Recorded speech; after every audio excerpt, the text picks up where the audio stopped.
I'm Joseph Dana, the Department Chair for Engineering, Architecture, and Manufacturing here at Hudson Valley. I'm also a proud alum, class of 2013. Proceeded to go on to RPI, School of Architecture, graduated 2017 and 2018. And I'm here with a couple of my fellow friends from the class of 2013. Hi, I'm Danielle Signor, like I said, a student there with Joe back in the day, and so graduated Hudson Valley, went on to RPI, graduated 2017, and now I'm a licensed architect and an associate at JMZ Architects and Planners. Great. Hi, my name's Elyse Deruzzio. I also am an alumni of class of 2013 at Hudson Valley. I went to RPI and transferred as well, and now I'm at the U.S. Department of Veterans Affairs as a project manager for healthcare. Right. So we all started local, right? I went to Saratoga. You went to Columbia. Yep. You went to Hudson. Did you go Ichabod Crane? Taconic Hills. Taconic Hills. Yeah, don't make that mistake. Right. That was Katie. Yeah, Katie was Ichabod. Right. So what inspired you from the beginning, from high school maybe and through college? You know, what inspired you to study architecture in particular? I think it's that old cliche for me. I was really into art, but wanted to focus on something that was more in like the STEM and like the practical side of it, and kind of found architecture and hoped it would be a balance of the two, and it was. So that's kind of what pushed me in this direction. Yeah, I definitely had a knack for math and science, but I also liked using my hands and being artistic, and that always just ran in my family to do things like arts and crafts growing up, and I just kind of figured what would be a profession that both of those kind of like merge together and I can actually do something with. And I was like, oh, architect. And I knew that from like day one in high school. Right. Oh, wow. Right. I was later. I did not. I kind of came into it on a whim and was like going through senior year, like, what do I want to do? And kind of stumbled into it. So yeah, I actually did a drafting class. They offered that in our shops classes in high school, so that kind of opened my eyes to, oh, this is pretty neat. Yeah. Right. Yeah. I did like the project Lead the Way myself in high school, and I really liked architecture. I liked drawing and, on the drafting board, maybe back then, right? I know. We're getting old. We're getting old. Drafting board. But then I went to my teacher and I go, all right, so who makes more money, an engineer or an architect? And he was an engineer, so he goes, engineer is going to make more money. So that's what I wanted to go to college for. But didn't turn out to be exactly what I wanted. Ended up being here at Hudson Valley after going one semester somewhere else, and then changed to architecture after 2 years. And I really should have been class of 2012, but really class of 2013. And to me, it taught me making sure that you do what is your passion and what you love to do. Yeah. So that's important. So when you first started here at Hudson Valley, what were your first impressions of the Hudson Valley Architecture program at the time? Yeah, so I'm local. Born and raised in Rensselaer County, and so Hudson Valley was a place that was always right in my backyard, but I didn't know too much about it, and it made a lot of sense to come here. And when I did, I was pretty blown away. It's one of those things I don't think I really even appreciated at the time until now. I work for a lot of higher education clients, and I get to tour a lot of other college campuses, and to kind of have this, gem right in my backyard. It's something that was maybe a little lost on me at the time, but yeah, it was really great. It's one of those things. It's such a nice campus, really nice buildings, and so many, a diversity of different programs. Yes, we're in architectural technologies, but I was able to take a sign language class, a couple of writing courses. And yeah, it's something I look back more on now and see, wow, it was so great to have this thing so local to me. But I think as an 18-year-old, that might have been a little lost on me at the time. Right. For me, it was, there's always this kind of stigma about oh, do I want to go to a community college? It's kind of looked at as a grade 13, but Hudson Valley was always kind of looked at as one of the better community colleges, even from where I am down in Columbia County. And they offered a really good nursing program, and they had all these great opportunities, and they have so many programs here. And this was the only community college, because I honestly didn't really know what I wanted to do. I'm oh, I kind of think I know I want to be an architect, but I wasn't sure.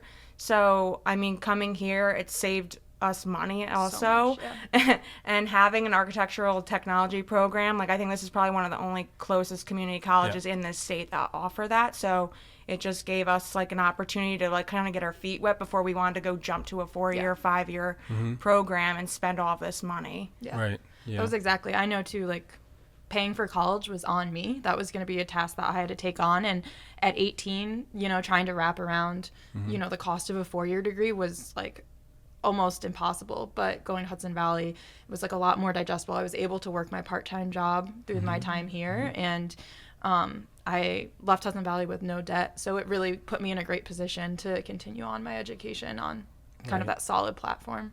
Right. I had no idea myself how beneficial it would be to be here, right? I tried to go out, SUNY, Alfred State. I really wanted to go to Buffalo, RIT even. RIT didn't have a football team, so I'm like, I can't go there, right? Even though I never played before. But Hudson Valley had a football team, came in here. I remember walking into the coach's office, like first day I came here in the spring, and then finding out that they had a good civil program, a good architecture program. Christine LaPlante at the time, department chair, she was like, yeah, come on in, we'll figure out all your transfer credits and we'll get you enrolled in class and get you going. So like, it's a great mid-year transfer college as well, coming from, maybe a drop down from another area, coming in and getting where you need to be and then getting back out. Yeah. So that was important to me. That's really what it provided, that structure and stability. Yeah. I don't know if your high school did it. I was lucky enough. We had an instant admit day at my high school. So Hudson Valley rolled up. We were able to just, sign up. And that was actually the first time I saw, they were like, well, what do you want to take? And I was like, architectural technologies. Like, that's what I want to take. And so that was like really third nice on the too. list? You just didn't want to keep going? Yeah. I was like, they have architecture? I was like, that's for me. That'll be the one that I do. There you go. Yeah. So while we're still on that, like, that'll be for you, right? What do you love most about the architecture field, like, I guess, currently? I would say I like that I go through cycles of projects and then it's new. Like, it's never stagnant. Like, a project lasts so long and then you're on a new project with a new client and a new location, a new program type. So it never feels stale. In a lot of ways, it feels a little bit like I'm in school because you have these, it's start and end periods. It's not like monotonous and you're just going through like the same motion of a program. For years and years and years, it's like changes. And I find that really enjoyable. And I think also just, it's really impactful. Like, you're making, buildings, whether it's a house or in my case, buildings on higher education campuses that impact a lot of people. Right. And a lot of people get to use this space. Like, I've even done a couple projects for Hudson Valley and, getting the master to planning here. Yeah, getting to like return that to like a place that you cared so much about as like a profession. It's just really impactful. And I do appreciate that about what we do. Yeah. I enjoy the design and the project management. I think that, you kind of have architecture, or an architect like does one kind of thing and it's like designing plans, but there's actually a lot of different routes you can take while doing architecture, whether you want to go like more construction based or project management or just stay in design and do the production of the designs. But all of that together, like, it's always something different to do, and the projects are always changing, whether you're doing like healthcare or you can be doing K through 12 or higher education or a firehouse. So it's like you learn a lot by doing like a bunch of different things, and I'm a person that likes to do a lot of different things in shorter amount of times. I find it to be a little bit daunting to be on a project for 5 to 10 years, but sometimes that's just how the funding works, so you're kind of stuck in a project. But ultimately, I love the design and project management. Yeah. Right. And I would say, too, I've been at, like, one firm for almost my whole time after graduation. Not me. But you've had the ability to, like, jump and do a lot of different things, which is cool. Out of college, I went and I started doing historical architecture for a firm where I got to work with federal and with the state to work, on historical, like, hundreds-year-old types of projects. And then one day I decided, I'm like, I don't know if I want to stay in New York anymore. I might just want to up and move to Nashville. So after 2.5 years, I up and moved to Nashville. And I started at a firm that did a mixture of things. I was on the general team, but they had a healthcare team. And I worked on fire stations. Yeah. And I really found that to be very fun, the clientele, working with the fire chief and giving back to them because they are always serving their community. Was very kind of heartfelt and warming for me, and I enjoyed that. And then I moved back to New York because COVID happened. I moved November of 2019, and COVID happened March of 2020.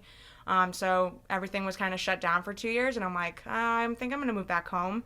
And then I got in with New York State Office of General Services, and started serving New York State and the agencies that serve us here. And I worked with all the agencies because OGS is kind of that agency that makes all the standards and guidelines and rules. And then I then transferred to the VA and went federal, healthcare, never done either one of those. So it was like a different two boxes I checked, and I actually really enjoy healthcare. And I also love serving our veterans. Yeah, that's fantastic. I also think there's no way you would have thought that all of that was under the umbrella of architecture when we started here when we were 18. Yeah, and all my roles have been like very much like went from production design to now I'm project management doing third-party reviews, like telling people now like, hey, you need to change this, right. Which is actually nicer to be on that side now instead of having to pull the long nights to make the drawings, which everyone will get there at some point in their career, whether it's in a small firm like yours or if you just keep moving. Yeah. Yep. Yeah, I mean, and that's kind of similar with Danielle, not so much, bouncing around like you. I went to Kotler Architecture, Derek Gribulus, my mentor over there. He's actually hired like 3 or 4 of our students now. That was really nice to be part of a small firm for a while and kind of even have this parallel track of teaching and working at the same time. But I was just, the more that I came to teach, the more that I was like still inspired by the students because the projects are always changing. You're always doing something new. They're always being innovative. And I found that to be like really rewarding. And I guess that's kind of why I got steered more into academia, and kind of stayed down this line. But you guys definitely hit on it. I wanted to bring up, that architecture is like a stepping stone to a lot of different industries, a lot of different things.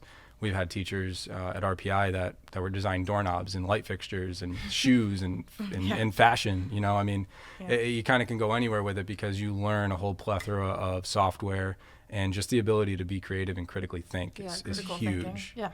Yeah, and I do just want to touch, though, now that I work at the VA, the FMS chief and the assistant chief also started at Hudson Valley, and the assistant chief then transferred to RPI as well. Yeah. So you have that kind of family network. You're like, oh, you did the same program we did and then transferred. So it's kind of neat to see other people who did the same track we did, like neons ago. So. Yeah, just in industry. Yeah. Yep. So we already touched upon, why HVCC was such a great choice for us starting, and going over to RPI. We currently have, students that are here that are at RPI now that have graduated for the past couple of years. I think there's 6 of them here that are going to be crits today on the reviews, which is great. And I'm sure that they have a number of stories that they might tell you about their memories with me or with Professor Wood or Professor Carabantes. But we can't have one education across the board for everybody because we're not telling you that you have to go to RPI or Pratt or something like that. We want to make sure that at least by the time they leave here, they understand how to put MEPs in a building. They understand structure. They understand Revit, which is the huge industry tool. So they can go and get employed. It happens every year. Usually 2 to 3 students will go get a job in a firm, and that's where they will stay. And then they'll work their way up from there. They just don't want to go to school any longer, and there's nothing wrong with that. No. But then we also need to prepare them for the design side, the critical thinking, if they want to go on somewhere else. One of the best questions I think I got from a student this year was, she was like, so what is your life like outside of architecture? And like, or outside of work. She's like, do you have a life? Do you have like a life balance? Because they see how busy I can be, and they understand how busy architecture is. So I guess maybe touch upon a little bit when you're answering this one of what your life may have been like day to day when you were in the program, like not necessarily here, but in general. And then maybe now, like how you find that work-life balance now outside of school. Yeah, so I think at Hudson Valley, I had a really nice work balance. Like I said, I was able to work a part-time job and maintain that all through. At RPI, that got tougher, and there was less of a balance. The studio classes were very demanding. But then, graduating, I work for a firm now that really has an emphasis on family values and having that work-life balance. And so it's really about finding the right fit, because my all-nighter studio days are long in the rearview mirror, and my firm is really encouraging of finding joy and doing those other things, like having me come in here today and then having me each year come and see the students work. Like they're really encouraging of that. So I think now that I'm licensed and kind of in the groove of my profession, I have a really great, live-work balance. That's great.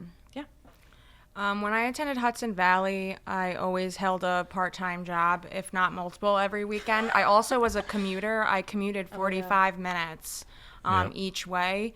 And I never really had hard time finding, because I always used my time here doing work. And when I went to RPI, I remember when we went to the orientation day, they're like, I hope your parents don't expect you to have a job because you're not going to have time studying like, here. And I'm like, yeah, okay, we'll see how this goes. And I probably was one of the only students at RPI that held a part-time job and commuted to RPI as well, full 45 minutes each way, and did it. Because during studio, I was actually working. I wasn't, going to get food, or, people that were on campus were, not, they could just go to their dorm and do whatever. I had to time manage. It actually taught me time management skills to the fullest extent, because I did not have the time outside of school, because I had to hold a job to pay for me to go to school. So there was that. And now I ultimately make time for me to have a life now in the workforce. There is no ifs, ands, or buts. I do still hold multiple jobs. I am code enforcement officer as well. And I do that about 5 to 10 extra hours a week from my regular job. But I golf, I like to fish, I'm a very outdoorsy person. So I definitely have a life, and I make time for me. Yeah. That's like my number one rule, because I didn't have a life for the extended amount of time going to school. But that's part of the sacrifice. Right. I wouldn't be where I am today if I didn't have to sacrifice a little bit of my free time, but that's just part of wanting to have good grades and excelling. Yeah. Right. I that's kind of what my response was as well. Like, so my exact response was, if it's important to you, then you make it a priority, right? So if you really do want to be able to have a family, have a life, have those things, like, you have to set it as a rule, as a boundary, and make it a priority. And having been able to have 2 kids now, get married, and at the time when I first started here, I was coaching football. I coached football for 4 years here. I was teaching, and I was probably working 75 hours a week, because I was working at, the firm and also teaching here. But yeah, it was a lot, and now it's a little bit different, in its own way. But I told her that. I'm like, listen, you have to make it a priority, and if it's important to you, then it's going to be important to your job. And some of the research that we've been doing here at the college is that not even like a top 2 or 3 desire for the students coming out now is income.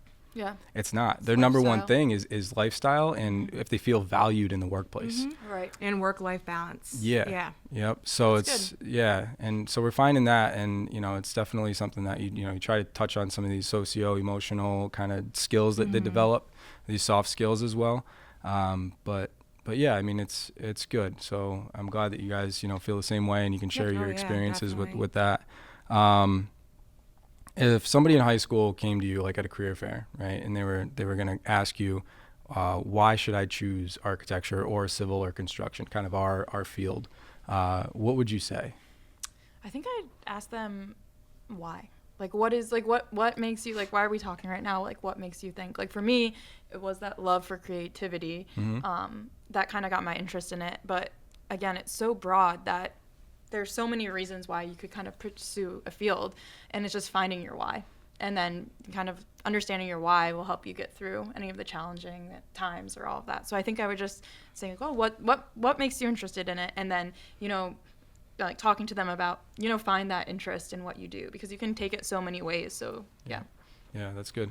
Yeah, I would say that going into architecture, obviously you can be creative, and it opens up different avenues, in the construction and engineering workforce. And I just feel like you can do a lot with it. You're not just like specifically like, this type of position. Like, architecture is very broad. And then it's kind of just like that construction, engineering, architecture realm. You can kind of do a lot of things. So even if you have this like initial thought, like, oh, I want to be an architect, I want to make plans, and you're like, maybe this isn't for me, and then you go to like project management, and you're like, all right, I'll manage all of these like different type of disciplines, and you're like, maybe that's not for me, I really want to be on site, and you're like, all right, great, I'll just go be like an inspector or construction rep. And there's just a lot of different avenues you can keep going. So I know originally for me, getting my license was like a huge, like, I need to get it. It was instilled. I mean, everyone's like, it's very important. And I'm not like downing that, but I'm also want people to not be as taken back by, like, it's okay if you don't get it, because there's still other jobs that you make, if not just as much money, if not more, than someone who does have a license. And there's multiple things you can do in the workforce. So, I mean, if you do want to get your license, I support it. But don't stress out about not getting it, and like I was, and it's okay. Yeah, no, for Danielle, it makes You the can most still sense. get your license. Yeah. So it's a Yeah, good- Yeah. definitely can. I'm not knocking it. No, for Danielle, it makes the most sense out of all of us. I don't have I my don't- license yeah. just Depends because. it depends what you want to do. For me, Right. it was I guess something really big I wanted to do for myself, and in the direction I'm going with project architect and hoping to be a senior associate one day, even just getting to the associate level I'm at now, it was something I had to do. And it's funny, some of the textbooks I used at Hudson Valley became relevant resources for my exams, even though kind of in that RPI era, I didn't really, brush up on some of these topics. I kind of came full circle back to some of that Hudson Valley material for those exams. So, yeah, I think it's, again, you were saying, just flexibility. Like there's it's not one thing. There's like a million little things in architecture. I don't think if you surveyed our graduating class and asked them what they were doing, you would probably get 52 different answers. You know what I mean? So, yeah.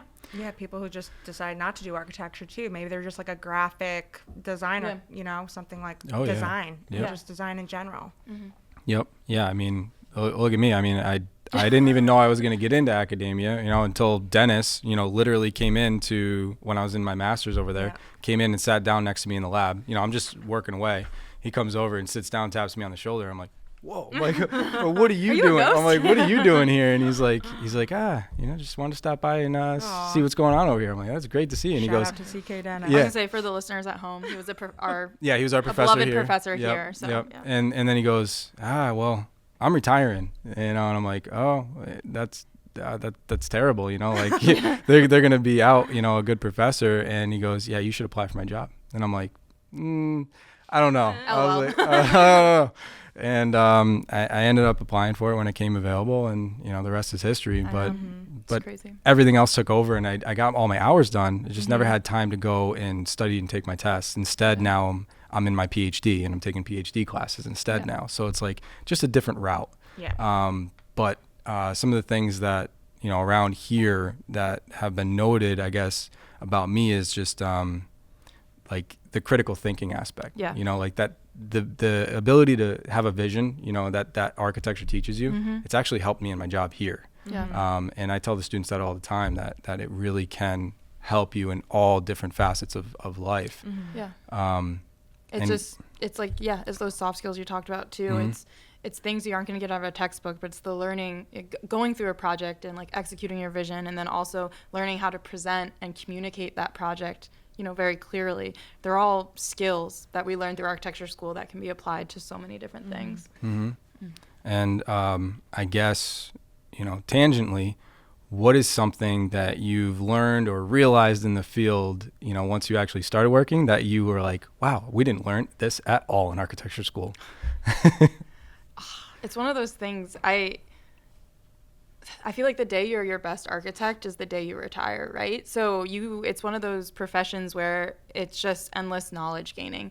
So it's really hard to say like, oh, what did we not learn in school? Because every day, I mean, even now, almost 10 years out of RPI, which is crazy. Yeah. You learn something new every day, which is one of the things I love about architecture. So I think just embrace whatever stage of learning you're in, and take it for what it's worth. I can say this. I mean, being an architect, we are not very much on the field as much. And if I could offer a suggestion, potentially offering maybe some of those construction classes within the architectural programs, because even when you start in, going in the workforce, what happens is your principals become so busy that they're the ones, or the project managers, they're the ones really kind of going to run on the site a lot. And sometimes they forget to bring you and tag you along and get you engaged on those types of visits, because you're so focused on doing the production for the changes in the meetings that they're holding when you're first starting out, that you kind of miss a lot of that. And I mean, I know we have our hours or whatever to meet,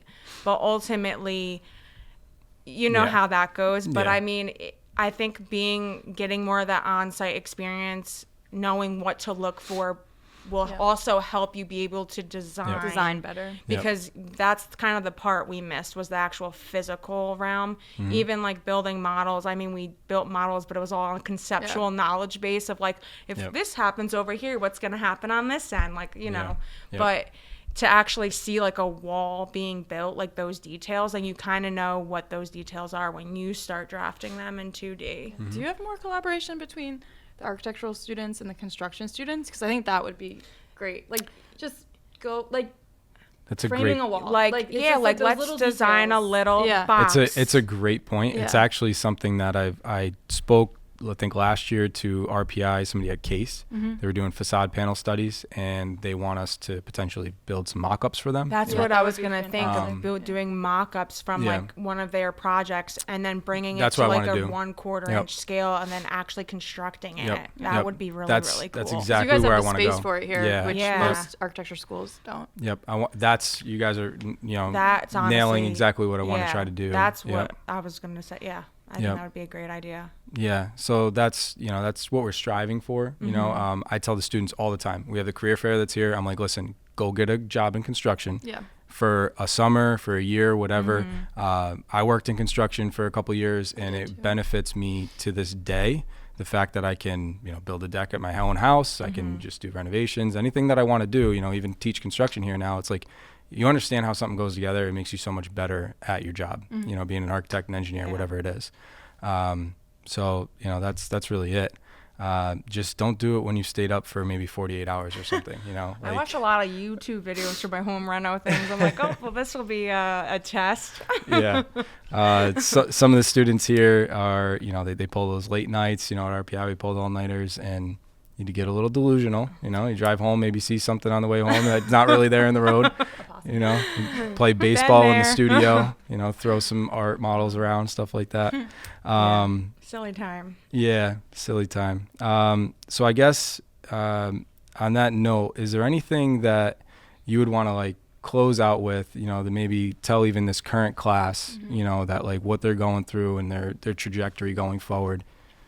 Yeah, I would say in everything you do, try to find your reason why and try to find your joy in it. Like I said, parts of it can be challenged, but if you frame challenges as opportunities, that's kind of how I look at things, and it really does help kind of find that joy in what you did. So I found a lot of joy at Hudson Valley and then at RPI and in what I do now. So I think, see challenges as opportunities and really kind of look for the pockets of joy in everything that you do. Yeah, playing off that, definitely find your purpose in what you do, and I would just strive to do the best that you can do, because you are only human. You are going to have a lot of ups in this career and a lot of downs, and if you just keep pushing through and like Danielle said, finding those joys, it does open up a bunch of other opportunities. Don't feel like you have to be stuck in one spot. You could be like me and hop around. I still don't know what I do when I grow up. Like, you know what I mean? Like I'm trying to figure out where I want to make my home and like what my passion is. And I mean, I love what I do. Right. I'm just finding like my groove now. So it's so important. I agree with you guys. And I ask them all the time for pretty much anything that they're doing in studio. I'm like, they're like, oh yeah, I want to do this. I'm like, why? And like, they probably get so annoyed because I ask why so many times. I'm like, why'd you do that? Like, be intentional, and like that goes for, what you're doing with your life. You're like, why are you doing that? And I tell them this story too about me, like, cause I hated doing sprints, in football and stuff all the time. And you'd want to like throw up. They were so difficult sometimes. And, your why is powerful, like you're saying. So my why for that to keep going and to do something I've never done before for a certain amount of time is like, my grandmother at the time had lung cancer, and I'm like, I can't breathe during sprints right now, but she can't breathe just sitting in the chair, right? So that's my why, and I'm gonna keep going because she can't. So it's like, that why drove me at least in football, and a little bit in here, and then you find that in life. So you guys are right on with that. And I think, thinking back to my time at Hudson Valley, it's okay to be unsure. Like, I was in architectural technologies. I didn't really know what it was until I got here. And there was a lot of times where I was like, I don't know what my, like, end goal is here. Like, I don't know what this is going to look like Elyse said. And I think that's okay. It's really okay to kind of find that, embrace the uncertainty. Like, again, if you're enjoying what you're doing, kind of keep going through the process. I don't think it was till, like, the end of my second internship where I like lowered my shoulders and was like, oh good, this is what I want to do. But like that time through, you know, it was okay to be a little unsure because I was still finding those pockets of joy, even if I wasn't able to dictate exactly what kind of the end goal looked like. So I think when you're, you know, starting out at Hudson Valley or coming out of high school, it's okay to be a little uncertain. If you kind of think that's something you might like, just dive into it and like see what it's all about. Right. And it's not just architecture, right? This is just in just general. in general. Yeah. And it is really important. You know, we do appreciate that. And, you know, I appreciate what you guys have said here. You know, it's been great. It's fun to be back. Yeah. It's nice having you guys come back and be on the crits, you know, for our reviews and stuff. And they really appreciate it, especially the current class that's going through everything, you know, the ones that are at RPI. You're almost like mentors to them. Yeah. So we appreciate you, you know, still being here. Oh, it's a pleasure. I couldn't imagine that I would be in this chair, you know, 7 years ago. So I'm glad I'm glad we're all still here. Yeah. You know. And I guess that also speaks to how, you know, close the relationships we formed at Hudson Valley were, because that's what, over 10 years ago at this point, something like that. Yeah, 11 years ago we graduated. Yeah. Almost, yeah. Yeah. Wow. It's crazy. Awesome. Well, we did it, guys. We did it. We're here. Yeah. Thank you. Thank Thanks, you. Joe. Thank yeah, you. this has been so Of course. fun. Yeah, you're welcome.